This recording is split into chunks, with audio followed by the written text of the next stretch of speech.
reNEW, Bible principles and practical steps for church revitalisation. Between 2012 and 2017, 1,740 churches closed in the UK. That is 6 churches closing every week. Last week 6 churches closed, and next week 6 churches will close. It's not all one-way traffic. In the same period, each week saw 4 new churches starting. But if 6 churches close every week, that also means that there are 6 churches a year away from closing, and 6 churches that are 5 years from closing. If you were told that your church was 5 years from closing, wouldn't it give you a bit of a shock? Wouldn't it jolt you into action?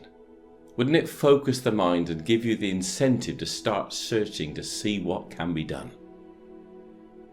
In my work with partnership, I sometimes get calls from churches who have realised what a fragile and vulnerable state they have fallen into. They ask, can partnership help? As I listen to the sad story unfold, I'm thinking to myself, I'm glad we're having this conversation, but I wish we'd started it earlier, years earlier. Churches that are heading towards closure probably have some or all of these characteristics. The size of the congregation is reducing. The average age of the congregation is rising. There are few children. Good, faithful people are in key positions, not so much because they feel called to that task, but mostly by default. There is a feeling that the church's glory days are in the past.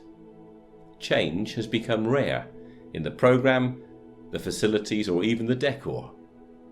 It's a long time since somebody became a Christian or there has been a baptism. The next generation of leaders have not been identified or developed. There is little strategy or vision beyond running the programme, maintaining the building, and keeping things going. If that description is broadly familiar, then reNEW is for you. Or maybe your church is holding its own, or doing great, and you are looking to take things to the next level. reNEW is for you too. Bible principles and practical steps towards church revitalisation. reNEW transcends denominational boundaries. If you are Baptist, Brethren, Methodist, Congregational, Church of England, Pentecostal, or any other Christian flavour, reNEW leads you through the crucial questions in a way that is engaging, biblical, and practical. Nobody is going to come and tell you what to do, or do it for you. You do reNEW. It is videos that you watch together, questions that you discuss together, studies that you share together, exploring the Bible principles, facing the key issues, and deciding which of the practical steps might be the most suitable for your situation. There is outside help if you want it.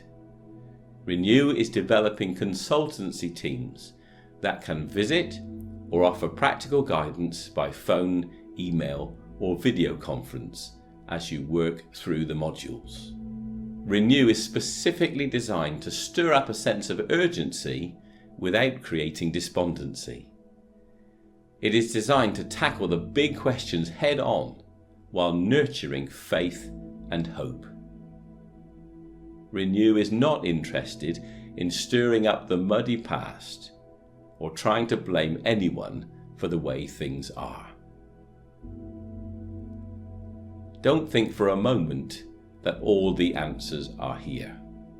No programme can give a church all that it needs. Unless the Lord builds the house, the builders labour in vain. Psalm 127 verse 1. But what if the Lord is building the house? But the labourers are few. Some have lost sight of the plans, and others feel as worn out as their antique tools. reNEW is not satisfied to merely extend your glide slope. reNEW aims for a radical transformation that is solidly rooted in the principles of the Bible and energized by the power of the Holy Spirit. reNEW, Bible principles and practical steps for church revitalization. Here is what is covered in some of the early modules. Get real. Without a realistic assessment of how things are, there's no chance of putting things right. Change. What can we change? What can't we change? And what must we change? And how is change best implemented? Mystery shopper. I occasionally work as a mystery shopper. What would a mystery shopper report if they came to visit your church? What is a church? A club exists for the benefit and comfort of its members, but a church isn't a club. What is it then? Who is it for? What is it meant to achieve? And how is it meant to do it? We have to keep the doors open. Really? There are good and bad reasons for keeping churches open. Good news. What are the core beliefs of the Christian faith? And what is the good news of Jesus Christ in its simplest form? Making disciples who make disciples. The church is always only one generation from extinction. How can ordinary people share their faith in a way that is confident, sensitive, and effective? Structure and decision making. How is your church organized? And how are decisions taken in theory and in practice? What are the New Testament principles and examples that can help us here? Mission, values, vision, strategy. We hear these words, but what exactly do they mean? Here is practical help in defining mission, identifying values, discovering vision, and developing strategy. reNEW, Bible principles and practical help towards church revitalization.